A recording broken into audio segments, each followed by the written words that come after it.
All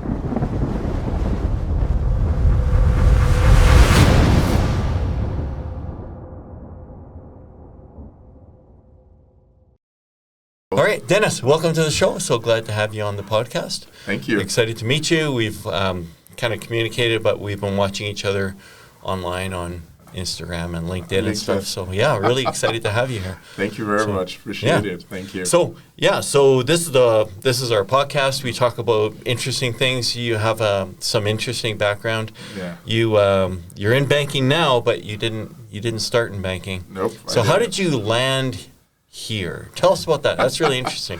Interesting how I landed here. I actually landed Canada in 2014, December of 2014. Interesting. It was really cold when we landed.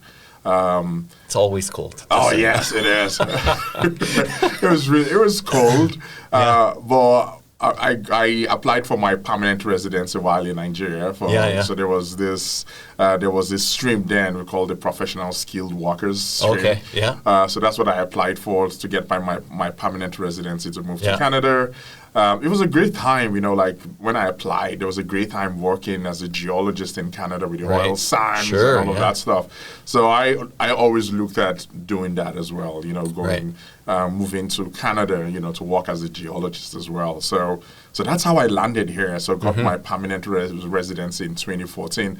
I remember I tell people this funny story because I landed here like 2 weeks after I got my permanent residence. Oh, really? Yes. Oh, wow. So early December I got it, and by the date, like 2 weeks later, we were here in Canada. Wow, that's fast. Yeah. So I was like, I can't wait to start. But it's interesting coming here in December of 2014.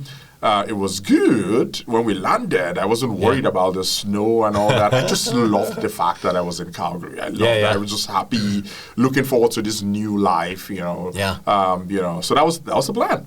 Then I remember, I will never forget, because I was watching TV in this Airbnb where we were in, and there was all this breaking news. Boom, like oil price, boom, like this was going on.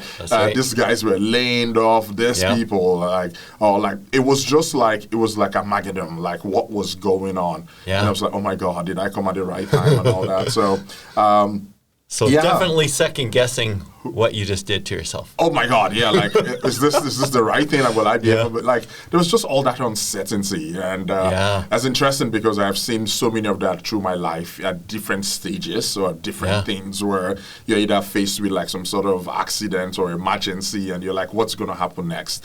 But I think there was this inner feeling of me that said, don't worry, everything is going to be fine. I always feel it's going to be fine. There's going to be a way out of it. There's going to be, sometimes it might not be the way we expect it, but there's going to always be a way out of it. And in my situation, that was it. That was what happened. How like there was a pivot to banking, and to be very honest, is one of those things I say I didn't wish it happened, but I wouldn't change it for anything. Right. Yeah. Right. Yeah. So I'm happier now. I feel more fulfilled now. I wake up every morning wanting to go do this stuff. It's amazing. It's but that was my story. That's how I landed here. The other stories of how did I start banking? That kind of thing. But it's really different to go from you're dealing with the dirt to dealing with people, and it was probably in you already. Like that was a big part of who you were. I think I believe that it was always there. But interesting how like sometimes we never get to realize our full potentials until something happens in life and we realize that, oh my God, I got this in me. Or maybe we come into a situation where, we get to walk around many people who care, or many people who are going through that whole, that journey, and they're like, oh my God, like, you're a leader. Like you're a leader, and then you're like, well, I never consider myself a leader. And you're like, people like, so it's really interesting how those journeys of life take us to different places. And this one was one of them because I was looking when I came in. So kind of shuttle back and forth between here and Nigeria up till 2016. Then so it's like, I wanted to be close to my kids. There's so many things happening as well. But one of the biggest triggers for me, I will never forget this, is I was talking to my son who was like maybe then was a 7-year-old. Yeah. And I was in Nigeria. He was here. He was playing on his iPad. Yeah. Right. So I was talking to him, but I noticed that he wasn't responding. Huh. But I could see his facial smiling, and I thought he was looking at me. He was smiling. Yeah. But guess what? I realized he was doing. He actually kind of put the volume to 0, so you couldn't hear my voice. And while I was in the background talking to him, he was playing a game. No way. Yes. Wow. And I was wondering why is it I was talking and he wasn't responding, he wasn't saying it, he was smiling, like something didn't jive. So what I did was I called his mom to say, what is going on? Something doesn't, and she looked at what he was doing and she was like, oh, he's playing a game. I was like, I'm actually talking to him. So that really hits me. Yeah, so he was on split screen and... He was on, so he was just like, so kids. At that point I felt that if I continued to do this travel back and forth, because that's what I was doing, I was just going to one day get out of his life. Right. One day not be important, just be that guy who's just on the background. Yeah. Would I want to, raise kids or bring kids to this world who want to do that? That hit me, and I was like, you know what? I'd rather keep chasing this money or this job or this career, or rather want to spend time with those kids that will change my life forever. Or when I'm old, when I have no job, when I'm retired, these are the people that are going to be there. So I had to make that decision. And so that's how I moved. So I was like, whatever I found in Canada, I was going to do. Yeah. Even though if it wasn't a geology job, I was just going to do whatever I find. Yeah. So long story short, came to Canada, like fully, moved here. And tried to apply for everything, just like many immigrants you would have spoken to will tell you, no jobs. There are no jobs. Like even the ones you want to apply for, they say, well, you don't have Canadian experience or something of that nature. That whole story, we all know it. So kept applying, Coca-Cola, McDonald's, Tim Hortons, and everybody kept declining me. Isn't that amazing? That's so amazing. Everybody kept declining me. I was wondering, and I thought like I was the big shot. Everybody should want me. And they all declined me. And one day I got this email, from ATB Financial, because I applied for the call center. And, they were like, going to schedule a call. And there was this beautiful lady. She is amazing. Her name is Marisa. She called. Yeah. She was my first interaction with it. She was in HR. She's beautiful. She's amazing. She's gone ahead to do great things, like one of the co-founders of Toast. Wow. Basically, they really help, women in tech and all that, So the first call with Marisa changed me. She was like, she talked to me as human, talked to me like somebody, like I felt really warm because this was different from every HR call I'd ever received. Right. And I was like, oh my God, if these guys get me in this call center, I think I want to work there. Yeah. Right. So I got into the call center, and started practicing. But I really enjoyed the fact that I was talking to people. Right. I was helping. I was doing my best to help them, whether they had a $10 debit that they didn't know what happened, or I just enjoyed trying to be that solution, trying to make people's day go forward. Well, didn't ATB during that era have like ads? Yeah. And those ads were, people were shocked that it was a human being. Yes. So that was you. That was me. That was me. Because to be honest, I had all this work experience before ATB, but I don't think I felt human like there was then as it felt at ATB at that time, because it was just amazing. Yeah. Like how they cared for people, how the culture was about people first, going above and beyond, say yes first, those. For the first time I found a couple of things that described who I was. Yeah, that's awesome. And I enjoyed doing it, even though it was at the call center, even though it was, people will say, Dennis, you're a geologist, you've got a master's from Imperial College London, you have all these experiences, what are you doing at the call center? Yeah. So it was a seed of something, it was starting to grow in you. Yes, trying to do that. I kind of started finding purpose, trying to find, like, when people called, the happiness I derived by helping them. It made me so happy. Like I wasn't worried about my salary. I wasn't worried about that. Yeah. But it was about, okay, who's the next? Right. Who can I make a difference for the next? That's pretty great. So it's interesting because that is where something started. Yeah. And I also did a program at that point. It's very well known in Calgary now as a higher landing program, and where they kind of discover, your transferable skills, what you should be doing, and all through the program with my cohort, everybody says, "Hey, Dennis, you're a peacemaker. Hey, Dennis, we think you're a connector. Hey, Dennis, we think you're an explorer. Dennis, we think that you love selling. Yeah. So that should be your, like, the service." And I was like, really? But I was thinking I want to be a geologist. I want to be the senior geologist, But I found purpose in serving. And when I came to the realization of it, I was like, wow, that is where my life purpose is serving. Yeah. Right? And serving in whatever capacity, as far as that you're just taking people's life further. Right. And every day it's just evolved to knowing that if, all I can do is connect one person to the next, or if I can put a smile on their face that day, or say something that will take them next, you fulfilling your purpose. And, I always want to say this, that many of us try to say, hey, I need 300 people. If I see 1 million people, the crowd is full of people. I've made a difference. Yeah. I used to think like that, but now I've just come to realize we don't have that. If I can make you feel happy, make you see life differently in a positive way, that you can use that to influence somebody else, I've changed the world. Yeah. Isn't it funny? Yeah, I was talking with this friend yesterday, and we were just talking about how that's a reality, like to be able to help the next person, even like just the next person. Mm-hmm. But then I'm going to say this, it's not always the case, but we get into our car and the guy in front of us doesn't do what we expect him to do, and we're on the horn.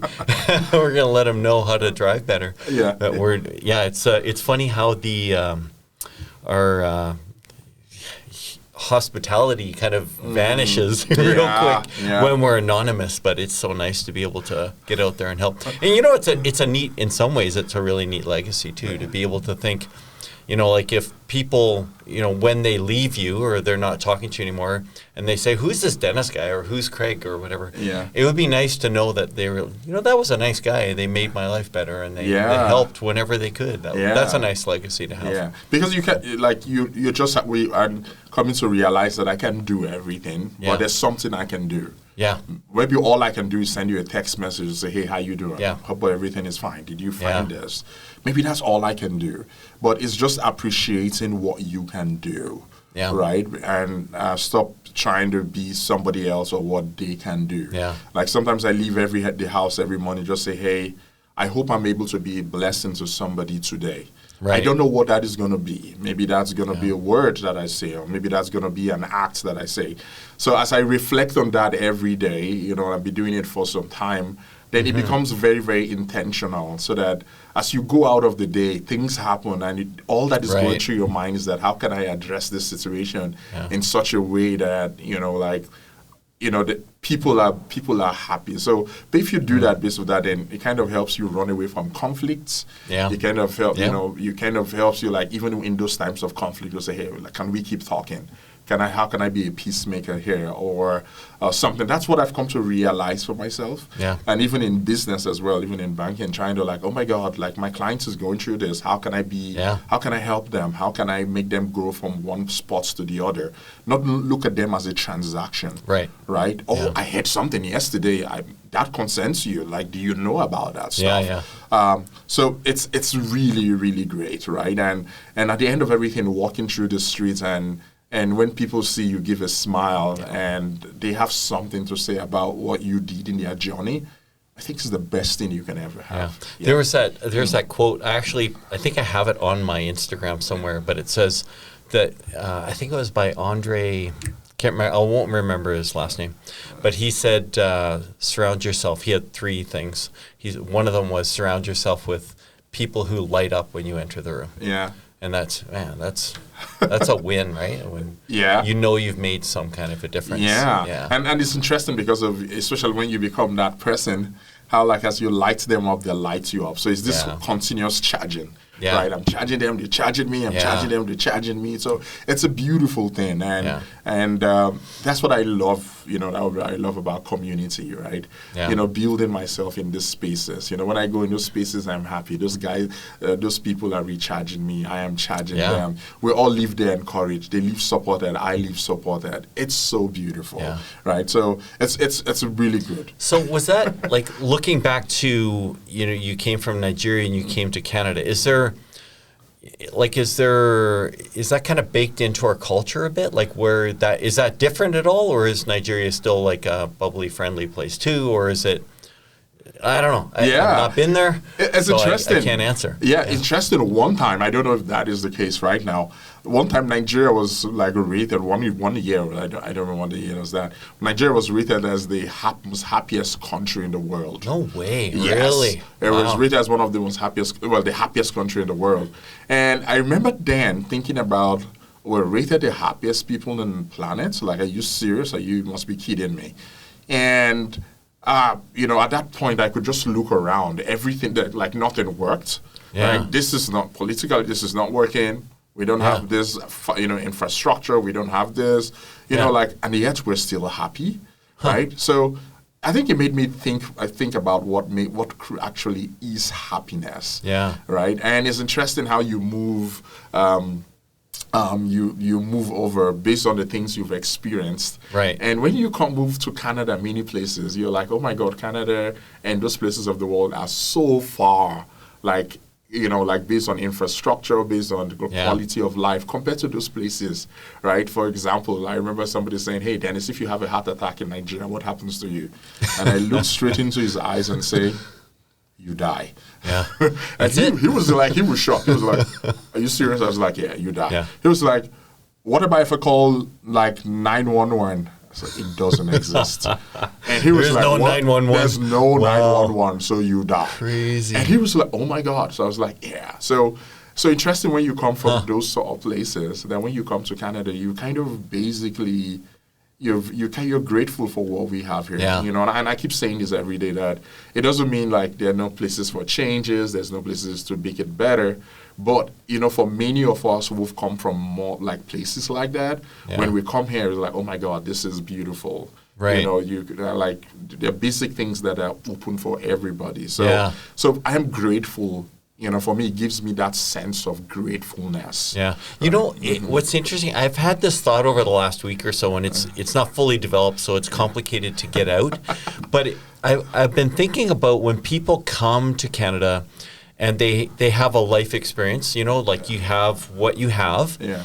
And then you come to Canada, and I think a lot of people, and because I'm largely in the employment world, I think a lot of people come and they have to, by necessity, be so bulletproof or so laser focused really on, I need to work, I need to have a job because I have to pay the bills. Mm-hmm. And really, it's almost like they're, as far as they can see, is just to get that job so that they can exist, But I think it's interesting, and I was contrasting, I think if you're born here, and you kind of grow up with the immensity of opportunity that exists, do you think differently about what you have ahead of you? And is that good or bad? I have no idea. But it's interesting. There must be a different experience for when you're born into it versus when you're scraping. And like your experience, you didn't have a job, you're applying for everything. Yeah. That's a real different experience than when you're here and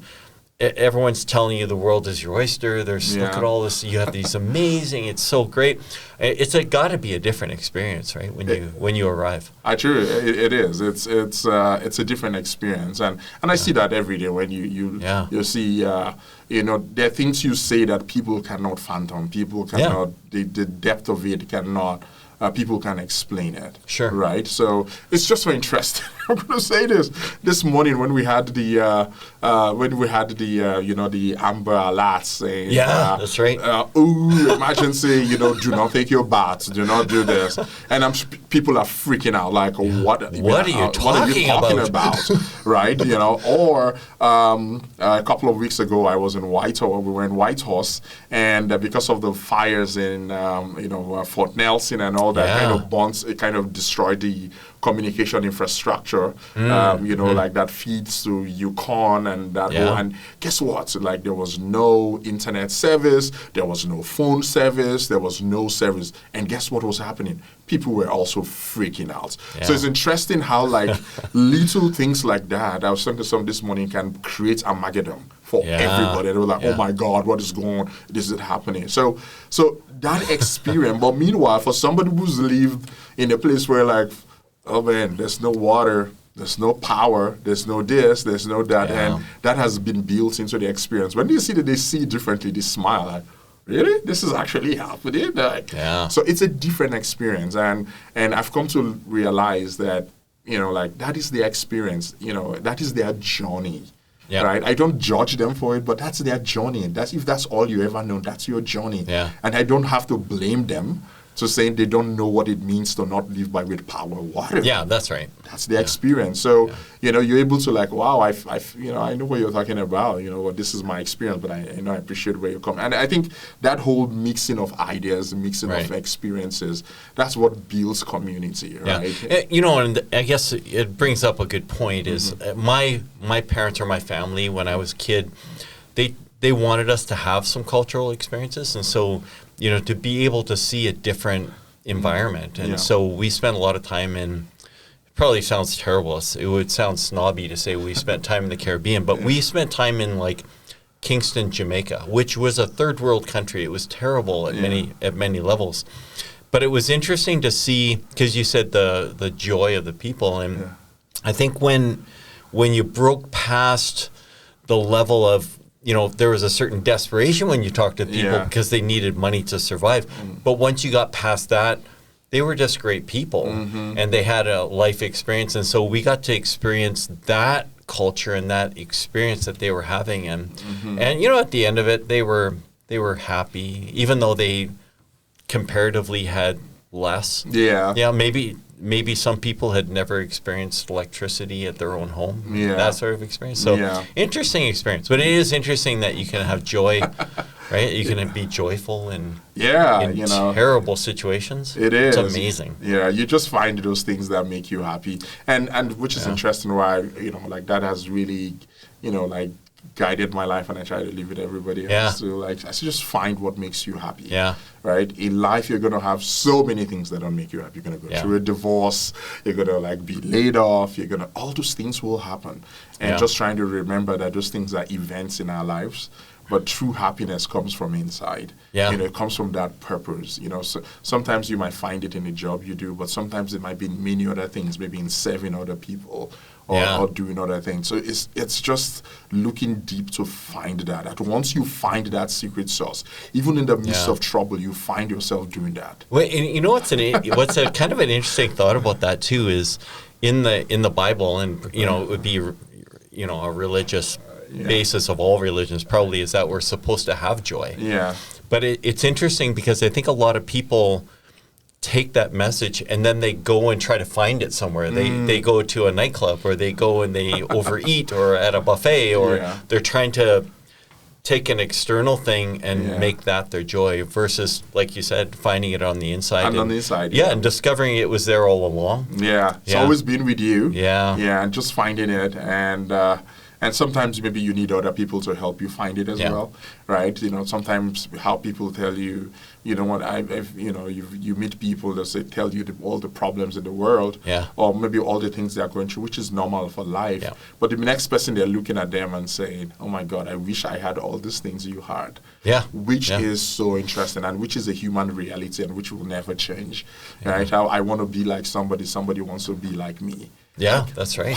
Like how that's like, and each time you think about it, you're like, wow, what is happening, right? So it's just finding that joy, finding that contentment, finding that purpose. I kind of always pull it down to purpose. Find that purpose. I know it's not easy, but when you find that purpose, and just like I said, even in the midst of chaos, you find your purpose showing up to say, okay, what is my role and my responsibility here? right? Yeah. And you start doing that. Is my role going to be like organizing structures into place to, to allow for things to go well, or you're going to find it, right? So it's a beautiful topic. Yeah, we're going to have to get you into politics sometime soon. Oh my God, I'm going to cry. We'll have you run for something, maybe school board trustee or something. Maybe that. A warm up one, and then we'll have you as mayor in about 10 years. Oh my. Is Jody listening to this? Let me silence her for a second. Oh yeah. Yeah, well, it's the constant change. It's like politics is. I can't possibly imagine that being in politics would be joyful. It's just the constant barrage of people attacking everything you say. I know. I know. Terrible. And I think it's like, politics, which, is beautiful. And, I think if you come to that point to realize, hey, I want to serve the people and I want to serve what is their best interest. Yeah. And, you're servants. That's good at like, if you always run like, I'm a servant and I'm here to serve, I'm here to make people, at the end of everything, people are going to like you. Or some people are not going to like you. You have to always constantly remember that. It's just like we said earlier. Yeah. For people, they're not going to like you. Yep. There's this story of this guy. Two guys. One is very optimistic. The other guy is very negative. And some guy says, "Oh, it's raining," and the other guy says, "Yeah, if it rains too much, all our crops are gonna die." Oh, the guy says, "Oh, it's sunny." The other guy says, "Oh, if it shines too much, our crops are gonna die." And one day, this guy gets this dog, and they're both in the river, and he throws something, and the dog goes in, picks him and comes back into the boat. And the guy says, "Oh my God, my dog can walk on water." It's like, then the other guy says, "Oh, your dog can't swim." So I just come to realize that that's going to happen. Yeah. It's going to always be, it's going to be there. And I think with politicians, I think they see that every day. Yeah. And I think it's not easy for them, to be very honest. No. Sometimes I think after they make all those public speeches and all that, they go back home to be people. Yeah. They go back home to make meals. They go back home to, do dishes. Yeah. Do the laundry, sleep, have headaches. Sometimes I think we forget that they're also human. Yeah, right? Absolutely. Yeah, that just reminds me of, I don't watch Oprah, just to be clear, but there was it was maybe a clip, I'll go with that because that shows that I never watched it. But she had a guest on and the guest had to go to the bathroom or something and the person was super embarrassed by it. And Oprah said, "We all do that." Yeah. Why would you be embarrassed? It's a human thing. We all do it. Yeah. It was interesting because it's to your point. We all do that stuff. Yeah. You kind of have to. But I think we set up, figureheads, celebrities, and politicians to be above, beyond human. Yeah. They're not human anymore. Yeah. So. That put high. Yeah. If you hold public office, there's expected level of transparency, trust, and all of that happens. But I've come to realize that they're humans, and sometimes one or two of them will fail. Yeah, that's right. Because of that's the human. And, what's interesting about politicians too? How did we get on this? Oh, it's my fault. Is that there's an expectation that a politician is only shiny. There's no dull parts. There's no dark portion of a politician. They should know.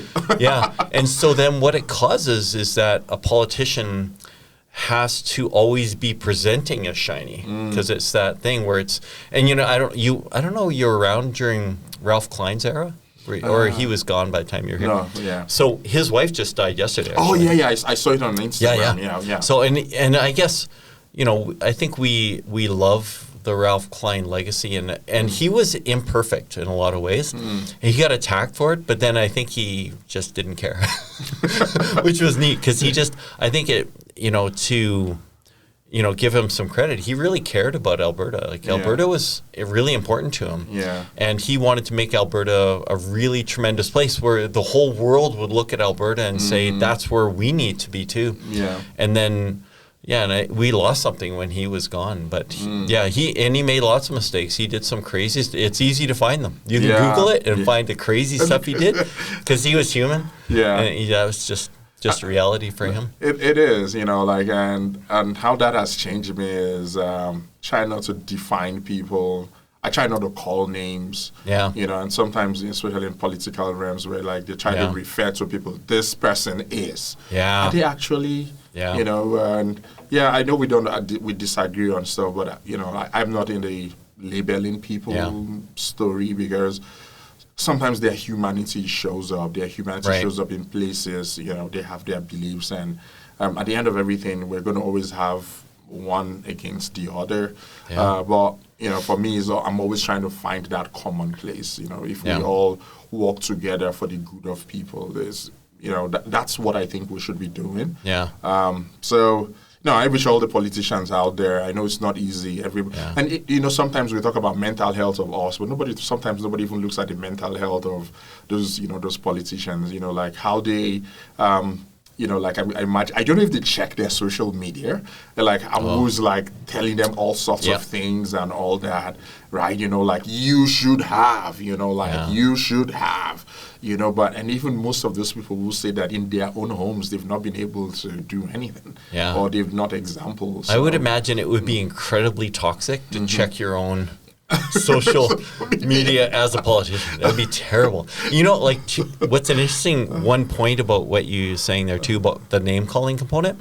One thing I've always been fascinated by is that it's really common for lay people to call politicians stupid or idiotic or dumb. And there's been lots of studies, psychological studies, evaluating IQ levels of politicians, and they're almost universally higher than the general population. So if I'm calling someone dumb, and their IQ is higher than mine, that's not good, man, because I'm way back here. So that's very interesting. Yeah, we have to be careful of that. And just all of that, I'm not. I don't like name calling. And does that mean I don't do it? Once in a while you do it. You're upset, like, why are you doing this? This is wrong. But interesting how like I find myself always looking through the mirror and like, why? You know what? We're just gonna keep going. I'm just gonna keep advocating for those things that are right.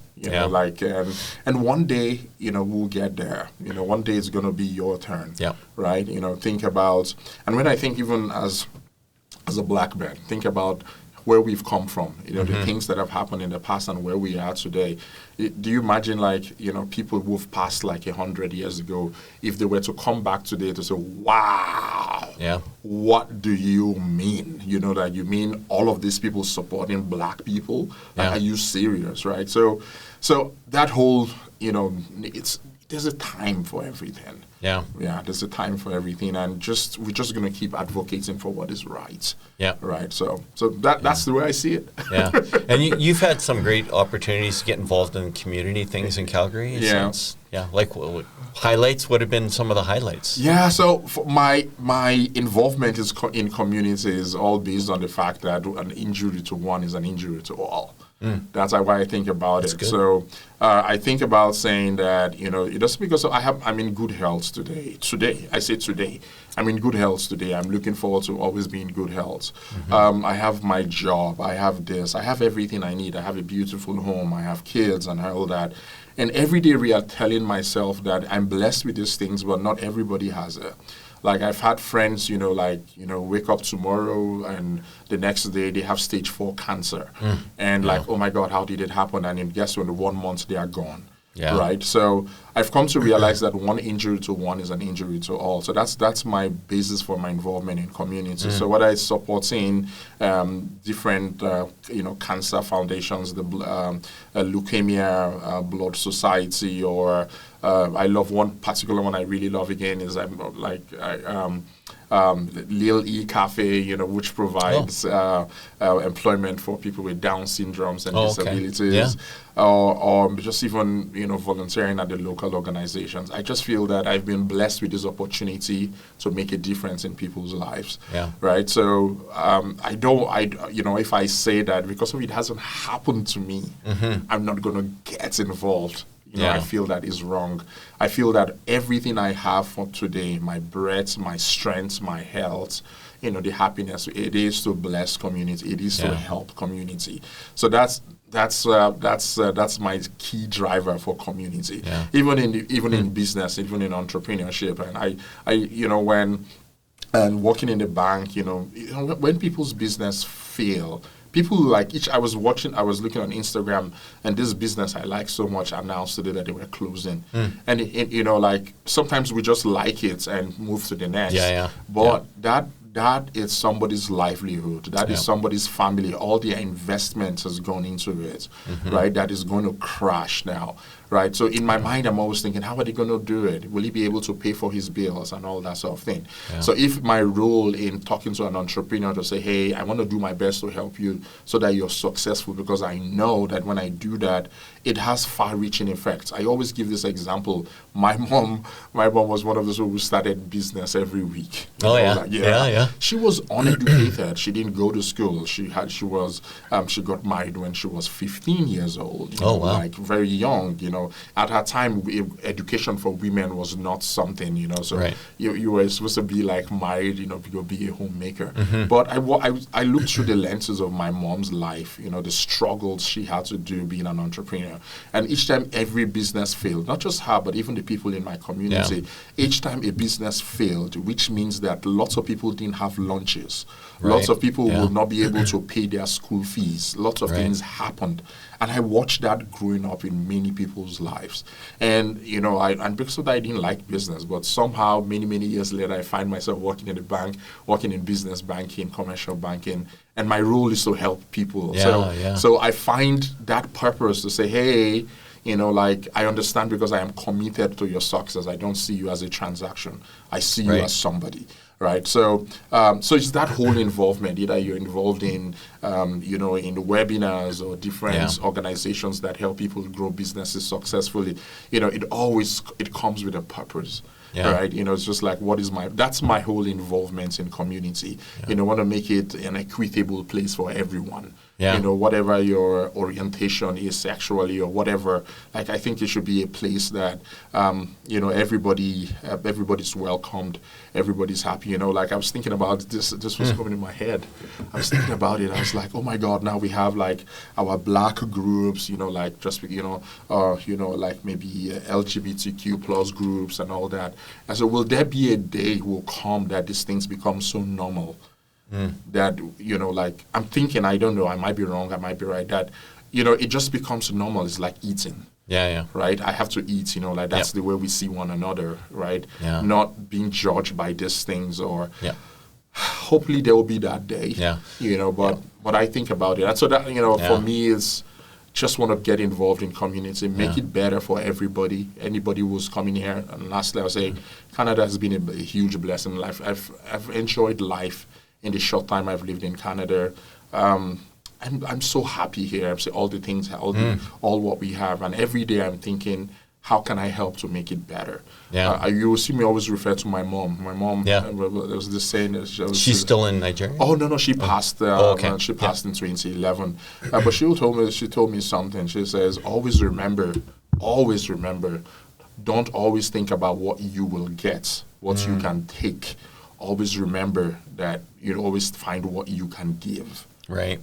So that's my involvement in community. So what can I give? Awesome. Do I have strength to sit down in the community association and help create programs for the whole community to get involved in and enjoy? I want to do that. Yeah. Right. Do I have the ability to be the treasurer for an organization because I work in the bank and I understand numbers?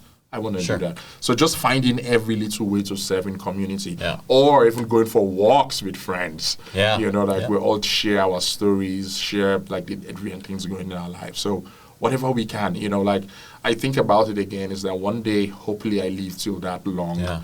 I'm going to be sitting down on a chair, can't move, can't do anything. Yeah. But I want to think back about the days I could and realize the impact you made. Yeah. Right. So, that's my involvement in the community. And it's interesting because you're talking about kind of that diverse. I think at one level, as humans, we want everyone to have our opinion because maybe that's built into us, and that's why bullying exists to a certain level. We want everyone to be homogenous. But then there's the Jack Welch, who was the CEO of GE back in the day, when in his book, he says, if I have a boardroom full of everyone that has the exact same opinion, I see a cost savings opportunity. I don't need everyone to have the same opinions.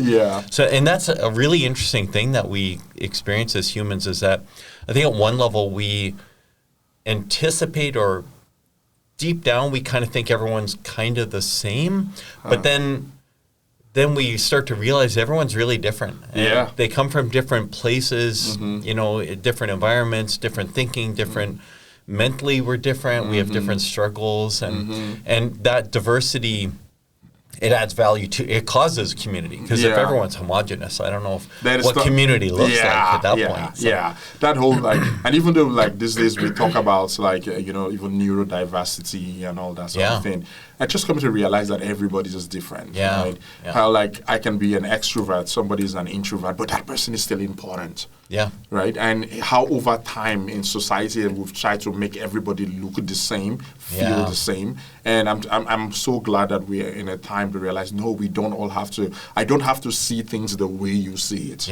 Right. And which, you know, if you draw back to politics and all that, it's just to realize that we don't all have to see it the same way. That's what makes us a community. That whole strength in our diversity. Right. So when people go, oh my gosh, like no, this is strength. This is strength. Let's take that strength. You know, let's like see, you know, people see things differently. I see, you know, white. Somebody sees it as milk. You know, like it's you know, if you check their logic of thoughts, you're going to find the significance of why that is. And there's, it's interesting. I don't know if you know Thomas Sowell, the sociologist from the U.S. He talks about the intellectually anointed and how part of this anointed group who ends up in a power position, their motivator, their direction, and what they try to do is bring, they kind of treat everyone as incapable possibly of making good decisions, so we need to make decisions for them, and then we'll structure an environment where everyone kind of is homogenous at that point. Which is kind of interesting, because then you lose the diversity that is a richness, really, that you can really have in our society or in our communities. So. That whole diversity, that whole inclusion is really important everywhere we go. And, you know, even if you bring that to work, we've heard like the most diverse businesses are the ones that do better, right? You know, in every way. You know, like making sure everybody's represented at the table, like all they bring to the table makes it beautiful. And sometimes it's interesting because of there's this whole different thoughts and ideas all going into the table, different views of it. But how, like, when you put all that together, it builds this thing that is so beautiful. Right? I remember I have this geology professor. He told me, like, if all geologists in one room agree on one thing, then only one person is thinking. That's right. Only one person. And it made me laugh. And all through my career as a geologist, I saw that, right? So if you go like in, you know, like sometimes it shows the toxicity of like even the like groups and teams where everybody's nodding. Group think. Like so. Sometimes you just like it's like it's just that maybe there's that authoritarian rule, and if you're like against the protocol, then you want to be so. But I found that in those rooms where people give you, like, even then as a geologist, will do like different models to one thing. You know, somebody will say, hey, you know, this way, I think this is a, you know, like a, you know, a shore sand. Everybody was like, this is this, you know, this is the model. That's the beauty of it, that whole diversity of thoughts, you know, diversity of everything. You know, it is so beautiful. And I'm hoping that people will see that is very, very important, and, you know, that is our strength. It's not a problem. It's strength. It's one of the interesting things in group dynamics, like the study of group dynamics, is there's been a kind of a marked shift over the 100 years that, you know, kind of gets studied, where groupthink is when everyone carries a very common opinion. So the opinion's common. And what's happened over that 100 years is there's been a general collapse of, when I believe in one thing, then there's this almost a stigmatic sort of perspective where I should believe in all of the things of that group. And so if I'm conservatively minded, then I need to adopt all of the conservative belief system. If I'm liberal minded, if I'm, and you just start to take all of these groups and say, okay, well, no one in our group should have a differing opinion about something, but it should always be considered. And that's, in some ways, that's a dangerous sort of trend that we've developed where people stop thinking. It's, I forget who said it, but someone said that a person is smart, but people are dumb because they adopt larger values that maybe they don't really believe in. So. Sometimes I'll see like in conversations where people will say, people will say, tell someone, I think you're physically conservative and, socially liberal. Yeah. Right? That whole combination of the two. Yeah. Right? Sometimes when I like going to your points, I find those people more progressive compared to one person who's like, no, this has to be this, or the other person that said this has to be this, right? It has to be one. So it's that whole understanding of both places. And for me, maybe that's why I'm not in politics, because if I see something the opposition is doing, I say I think I like it what you guys are doing. Yeah. Maybe, but in our system, does that make me a bad guy? Yeah. In the norms of today, maybe that makes me a bad guy, or you have a policy and you say something and everybody says, no, this is wrong, and the person decides to change that policy. If I am the other opposition, I was like, thank you for changing that. Thank you for listening to us. We think you did the right thing. Or somebody will say, your bad policies, this is all you do. So it's just the same way. It's, the same thing, but we can all view it differently. Yeah. Right? So, that's interesting. It's really one of the most ironic parts of democracy is that a democracy is designed to represent the voice of someone else, right? So if I'm in charge, if I'm the leader, I represent your voice, right? Mm-hmm. But we vote a person in on their opinion, not my opinion, and their likelihood of representing my opinion. Yeah. It's a weird one because, we vote for people that I guess we agree with or we assume they have a similar opinion. But really, the ideal politician would just be someone who's really good at representing my opinion. Yeah. It's kind of a weird one. Should have no opinion whatsoever, but represent my opinion. It's really true. I was thinking about it the other day and finding how no one person has it all right. Right? No one person has it all right. Socially, people might be very right.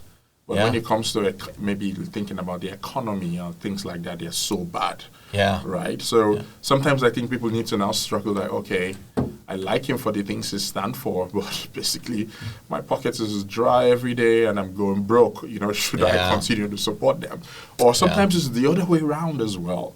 Right? They are making you very prosperous, but basically oh my God, you're killing me. I can't be free. Or is that all those choices that society has to make? It's for me outside looking at it, and I just smile and look oh my God, what is going on here? I think there's a I forget I don't know if it's a concept or it was based on a study, but there was someone who studied all the Nobel Prize winners and opinions. And so a Nobel Prize winner should be a specialist in a field, right? So it would make sense. So if you had a specialist who was amazingly good at some nuclear physicist type thing, would you respect their opinion on something completely outside of their circle of knowledge? And we tend to do that. And in that study, they showed that as soon as someone got a Nobel Prize, that they immediately started giving opinions on things that they had no idea what they were talking about. And we still he must know. He must know. He's a laureate. He's a Nobel Prize winner. That's very true. That's very, very true. And that's not the case. That's not the case. So, they are good at one thing and they could suck at the others. But I agree with you because they have this one thing. Everybody says you have everything. Everything. Yeah. No, it's crazy. It doesn't. So here's you might have some unique perspective. This is a totally different topic, but business-wise, Calgary, it's on people's minds. We got to, for the sake of, exaggeration. We have an empty downtown. Businesses have kind of left downtown. They've maybe left Calgary, but we have a net plus immigration. We have tons of people coming to Calgary. And I guess if I was immigrating into Calgary, whether it's I could be immigrating from Okotoks to Calgary, or I could be immigrating from Czechoslovakia to Calgary. I got to look at Calgary and say, businesses they're leaving to a certain extent, and I'm going to put my family's hope that Calgary is going to make it work. What do you see in Calgary? Like, fortune teller a little bit about business for us. Yeah, it's interesting. I think if you think like Calgary is like one of like, I think it's the fastest growing city in North America by numbers of people. It's really it's growing. Really? Yeah, it's really growing. There's even into Alberta, there's been that whole immigration from outside and immigration from within the country as well into Alberta, and all of that's whole affordability. Like it's more affordable than many other places. It's a land of opportunity. Yeah. And which I think it truly is, and it still is.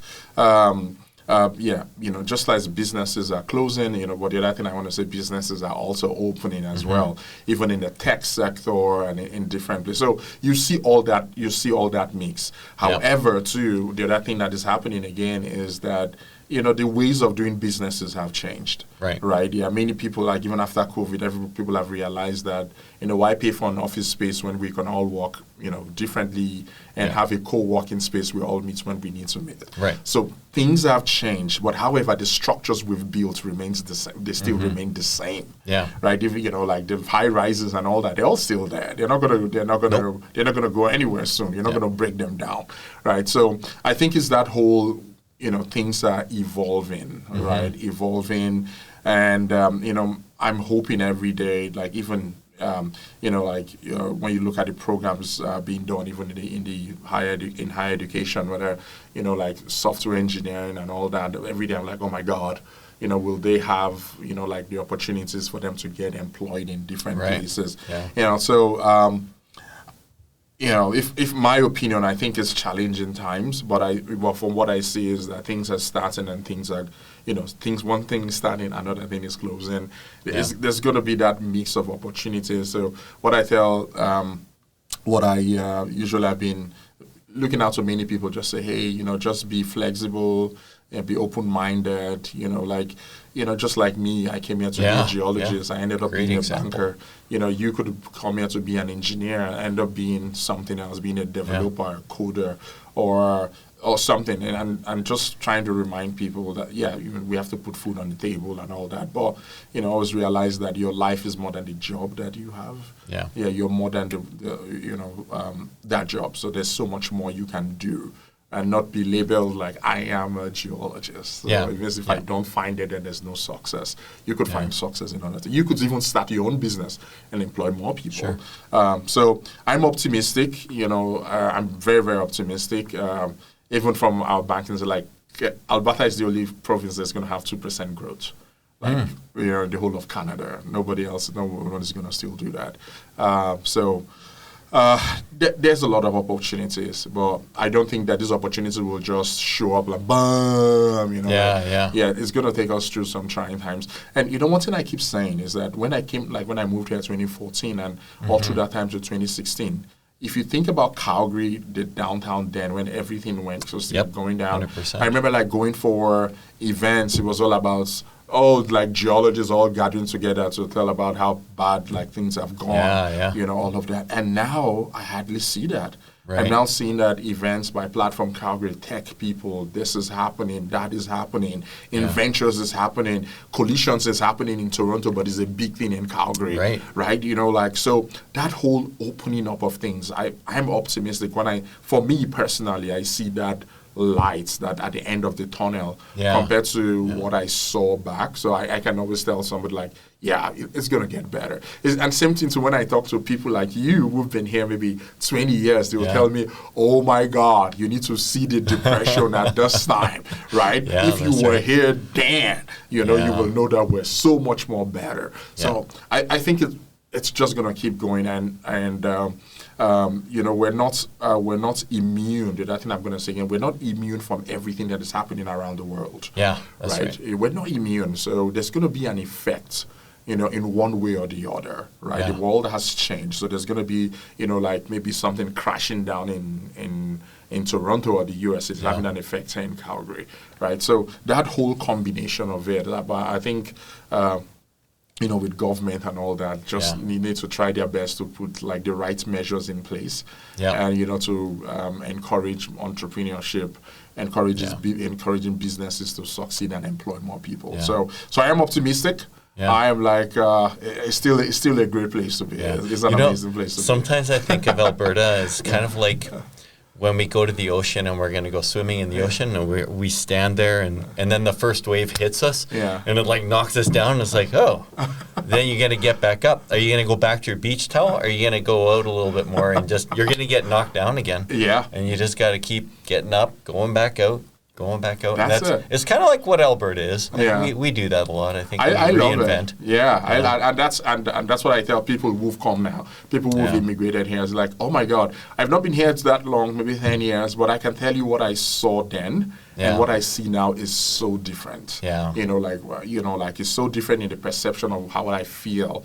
Of seeing I'm like, very optimistic. Maybe 2016, I was like, oh my God, is Alberta going to go down to zero because of ghost town, and all that? No, but guess what? More people even moved in. Yeah. Right. So even in those depressions, even in those things, there will always be opportunities to even open more. Yeah. And I really love and one of the things looking at even. Going back again to one of the reasons ATB was, created, created to help Albertans do that.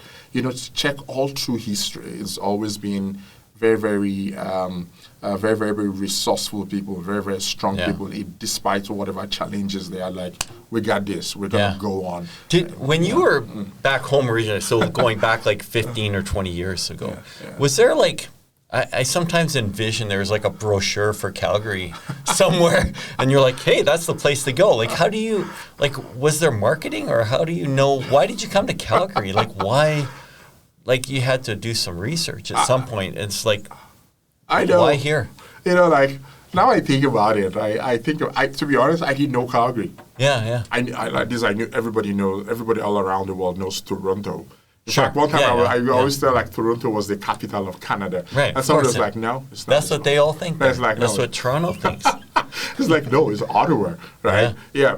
I knew very little about Vancouver. Yeah. Because you would always see, especially letters in Vancouver. Yeah. Toronto was the big one. Calgary was not even in my radar. No. I didn't even know that existed. But as I grew, went to I think the first time I had Calgary was when I was in uni. When I was studying geology, they were talking about oil sand. That's somewhere one of those texts. Those calendars, what's this city, that sort of thing. Then going through school, started hearing more of Calgary, is the oil capital of Canada. Right. And at that point, I started building. Even though I wasn't there and I didn't know so much about it, the people, anything about it, I started building automatically a relationship with it. Right. Because I felt like, okay, maybe this is one of those places, someday I'll go there to work. Yeah. And so when I had the opportunity to also apply to be for permanent residency, guess what came to my mind? Calgary, economy. At that point, I said, I'm an economic immigrant, so where are you going to go? Calgary. So to be honest, that's how I got to know about Calgary, and also realized that lots of my friends who were in oil and gas, guess where they lived? Yeah. Calgary. Yeah. So where do you want to go? Yeah. Calgary. So that's how I got to know about Calgary. Yeah. And coming in here, staying here, it's changed everything. And I see more. What's interesting? I'm going to say this.